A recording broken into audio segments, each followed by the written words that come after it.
My name is Janet Reid, and I'm a teacher at Højdevang School in Denmark. Højdevang School is a junior high school. It means we have 7th, 8th and 9th grade students. And I'm also one of the people responsible for what they call the UPV. UPV is not something that we as a school have invented, but something that comes down from the Ministry of Education. So it is a way of evaluating students' readiness to go forward with a vocational training program or to go to high school afterwards. And it evaluates both their academic achievement, but also their social and personal preconditions. It's a process that starts in the 8th grade. So there's 2 years for students to become ready to leave and go out and choose a course of study. And it works in that way that the students are evaluated twice each year. So they're evaluated just before Christmas, so after the autumn semester, and then they're evaluated again before the summer semester. And they're evaluated on a list of conditions. They have to match certain standards, academic standards, to be able to get into various either vocational training programs or high school. But they're also evaluated on some of these personal and social competencies that they have to have. And basically it's something that, from the ministry side, is something that the classes teacher does. There's a whole list of competencies which are then checked off in boxes, and then the student is evaluated either ready to go on or not ready to go on. So there are a whole lot of personal competencies which they have to have achieved. For example, things like being able to work independently. Can they do something independently, or do they constantly need help from a teacher? And we're not talking about the things where, of course, they need help from a teacher, but are they able to actually do a task that is independent? We look at things like their motivation. Are they interested in learning? Are they motivated to learn? Do they want to do something? We look at things like, do they meet on time each day? Or are they one of those students that is continuously late and doesn't pitch up? Do they hand in assignments when they have to? Things like that. So those are all the sort of personal competencies that they need. Then there are also all the social competencies that they need to develop. For example, can they cooperate with other students? Can they work together? Or are they the person who always lags behind and lets someone else do the work? We look at things like their tolerance, their respect for other people. And one of the things that we've always struggled with as a school, as teachers on the ground with students, is how do we actually do that? How do we actually test those things? Because there isn't a test that they go, this is just sort of a scheme that you have to cross off. So how do we go in and test them? And is it fair to test a child on something that we've never taught them? So we also have to go back and say, well, how do we teach them? What does respect look like in Danish teaching, in history, in mathematics?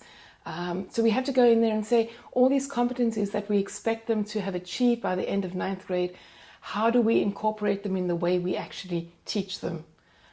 So that we're not just saying it's entirely up to what you've learned at home from your parents. So one of the things that we do is we have these competencies visible in the classroom.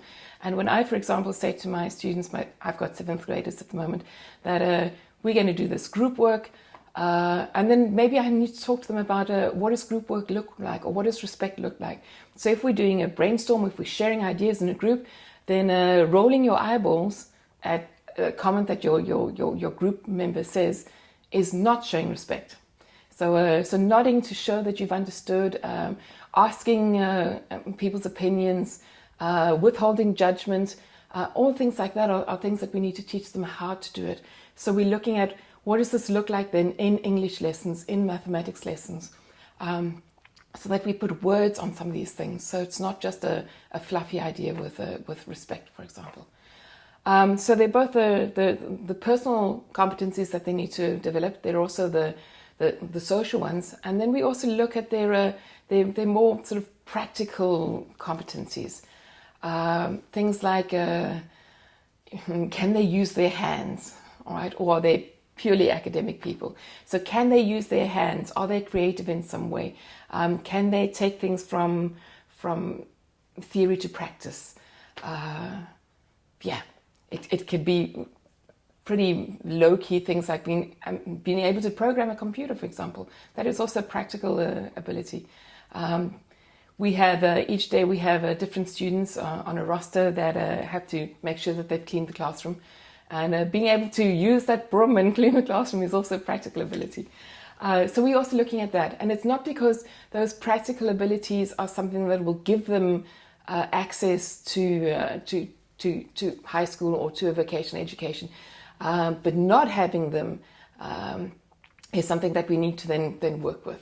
So I'm not saying that they all have to be able to sweep, but they all have to in some way be able to use their hands as well, because this is part of a general education that we're giving them. So being able to use their hands, be creative, think of ideas and then actually get them down on paper or produce some or other product is a useful skill as well. So for example, at our school we do things like they've got a project weeks, which I'm sure they have in almost every school. But there is a requirement that they actually produce something that is not just a PowerPoint. They have to make a model or a graph or whatever, something physical, tangible that they can touch and have created with their own hands. Even though some of the things that you can do online look so much better. But that's part of the things that they have to be able to do as well. One of the problems that we've got is that this is a top-down ministerial directive. And it hits the students in 8th grade as what? What? I have to do what? That's not fair. And so at our school, we've decided to introduce it to the students already in 7th grade. And we're saying that this is not just something that we as teachers are responsible for, or that students have or don't have to start with, but it's something that is in development. So we introduce them to the process in 7th grade, and we've developed various schemes where we use the words from the ministerial directive, but that we give examples of what does this look like. And we start by asking the students to evaluate themselves. So how good do they think they are when it comes to respect and tolerance, or meeting on time in the morning, or handing in their work on time, or whatever it could be. And then we tell them to take that schema and go home with it, and get their parents to cross off in exactly the same boxes how well do they think their child is in comparison to these things. Well, then the teacher gets it back, and the teacher then crosses off. And we do have it's not so important in 7th grade, because in 7th grade, all this crossing off, ticking off, becoming aware of the ideas is something that we use when the teachers do their yearly conversations with students and parents. And that's when the teachers then compare, or they use the schema as a way of comparing and having a basis for a discussion. So that they can say, I can see your child, you think your child is really, really good at what, and shows a lot of respect or tolerance or whatever in this area of his life, but when it comes to math or English or whatever, it's lacking. Or the other way around. Sometimes it's really good to think that the students that we have in a classroom situation react differently in other situations, and they may have competencies in other areas of their lives which we just can't see in our school system, and those competencies are equally valid as a way of building them as future citizens. I think it's incredibly useful. We have a whole lot of our biggest problem is, of course, all those students that are not declared ready, and there we have to go in and work with those students. What are they going to do? Because when they finish 9th grade, we send them off into the system, and some of them are going to fall through the cracks. So what can we do already in 8th grade to help them develop some of these competencies, and how can we work with them? Of course, we don't just look at the social and personal competencies, there's also the academics, but it gives us a very clear sign of which students are in need of help in whatever areas.